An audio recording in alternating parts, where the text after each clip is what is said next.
जाती जमातीमध्ये उद्या काही भानगडी केला ते देतात आम्हाला, त्यांचं प्रेमपत्र येतं. फालतू फालतू असे प्रत्येक जण पत्रकारांच्या विरोधात जर कोर्टात जाऊ लागले तर लिहिणं मुश्किल होईल. तर मात्र कायद्याची पर्वा न करता त्याला रस्त्यात तुडवा. त्यांनी माझ्याबद्दल एक तक्रार केली सीबीआय कडे, आणि काय नाही, बाकीचे आपले जे काही आमच्या विरोधात आहे ते टोळकं एकत्र झालेलं आहे. खेळणार काय, आता मी फारशी किंमत देत नाहीये. आणि झालं शेवटी, ते जे व्हायचं तेच झालं, जे मी म्हटलं त्याचप्रमाणे झालं. माझे काही भाकीत असतात, माझे काही राजकारणाचे आडाखे असतात, ते बरोबर येतात, तसेच होतात. त्यांनी माझ्याबद्दल एक तक्रार केली सीबीआय कडे, म्हणजे माझा पाठिंबा पाहिजे ह्या माणसाला. आणि सीबीआय कडे माझी तक्रार करतो की बाळासाहेब ठाकरे यांचे काहीतरी भाई ठाकूरशी संबंध आहेत. काय गरज आहे तुम्हाला? पुरावा असेल ना द्या की. पण असे समजते की, म्हणजे पत्रकारी भाषेत समजते की नव्हे, निश्चित हे असं आहे. तुम्ही जाहीर सांगतो की मला कसली लाज आली, भाई ठाकूर हा शिवसैनिक होताच की. माझ्या सभेला वसई वगैरेच्या बाजूला जाताना भाई ठाकूर व्यासपीठावर येऊन बसायचा. मग आनंद निगे सांगायचा, बाळासाहेब भाई ठाकूर तिकडे येऊन बसलाय. वाकून बघितलं की तो वाकायचा, नमस्कार करायचा, कधी गाड्या थार घालायचा.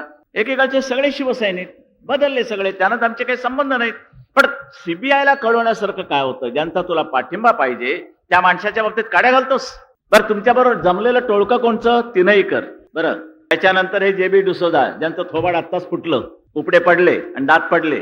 सामन्यामध्ये अग्रलेखामध्ये आम्ही ज्या वेळेला दंगलीच्या वेळेला जे अग्रलेख लिहिले ते काय गोमूत्रात बुडून नाही लिहिले. जे म्हटलं ते सत्य आहे आणि तेच बरोबर आता होत आलेलं आहे.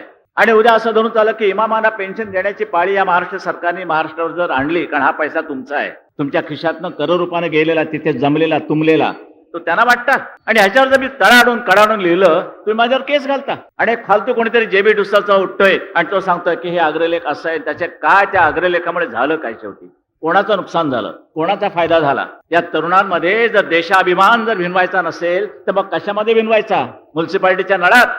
हे मी असंच लिहित जाणार. मला खटल्यांची पर्वा नाहीये. काल परवाकडे आणखीन एक नोटीस आली परभणीची, घाला म्हटलं. मला जे देश हिताचं असेल तेच मी करत राहणार, मला खटल्यांची पर्वा नाही. पण धोका काय? आलतू फालतू असे प्रत्येक जण पत्रकारांच्या विरोधात जर कोर्टात जाऊ लागले तर लिहिणं मुश्किल होईल. न्यायमूर्तीच्या शेजारी आम्हाला चेंबर ठेवावं लागेल. अग्रलेख लिहिला, न्यायमूर्तींकडे जायचं, त्यांना सांगायचं बघा काही गडबड नाही ना, भानगड नाही ना, प्रॉसिक्युशन होणार नाही ना, खटल्यासारखं नाही ना. मग राहिलं काय तुमचं स्वातंत्र्य? म्हणून माझं असं म्हणणं आहे की आमच्या लिहिण्यावरती बंधन येता कामा नाहीये. आणि जर आम्ही वाकडे तिकडे लिहिलं तर त्याकरता गृह खातं बसलेलं आहे आणि दिल्लीमध्ये प्रेस काउन्सिल नावाची एक स्वतंत्र संस्था आहे, ती आमच्यावरती कारवाई करते. जाती जमातीमध्ये उद्या काही भानगडी केला ते देतात आम्हाला, त्यांचं प्रेमपत्र येतं की अग्रलेख यांच्यामध्ये आणि त्यांच्यामध्ये तुम्ही लावून देणारा लिहिलात, करा काय करायचं ते. पुन्हा हक्कभंग आहेत या आमदारांचे आणि ह्यांचे त्यांचे, त्यांचे हक्क जपायचे. पण ज्यांच्या हक्काकरता तुम्ही ज्या विधानसभेमध्ये गेलेला आहात, ज्यांचे हक्क जमण्याकरता तुम्ही ज्या लोकसभेमध्ये गेलात, त्यांच्या हक्काबद्दल काही नाही. ते हक्क आम्हाला जपावे लागतात पत्रकाराच्या नात्यानं. आणि एक शिवसेना या संघटनेचा एक प्रमुख म्हणून सुद्धा मला त्यांचे हक्क जपावेच लागतील. कारण मी कोणी नसलो तरी एक अधिकार आहे, तुम्ही बजावणार, तुम्ही बजावणार. हा एक संताप आहे. काय सहन करतात? त्याविषयी कोणी म्हणतात की आमच्या एका खासदाराला मारलं, जोडणार की. शिवसेनेच्या तिकिटावरती निवडून यायचं आणि बदमाश तिकडे जातात, मग त्यांना काय ओवाळू? आणि आता प्रश्न विचारला की समजा उद्या तुमच्या हातामध्ये सत्ता आली आणि तुमचे आमदार तिकडे गेले, तर मात्र आज तुम्हाला सांगतो सगळ्यांना, यापुढे एक आमदार जर शिवसेनेतनं फुटला तर मात्र कायद्याची पर्वा न करता त्याला रस्त्यात तुडवा.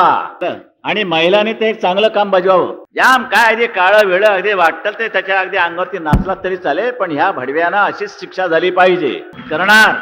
करणार की नाही? निवडून आल्याना धडा शिकवणार की नाही? जर आरामखोरी केली तर, समजलं ना? हे करायला पाहिजे. मी लोकशाही फालतू लोकशाही मानत नाही. ही लोकशाही नव्हे की ज्या जनतेनं विश्वासानं शिवसेनेचा म्हणून तुम्हाला निवडून दिल्यानंतर तुम्ही तिकडे जाता पैशा करता.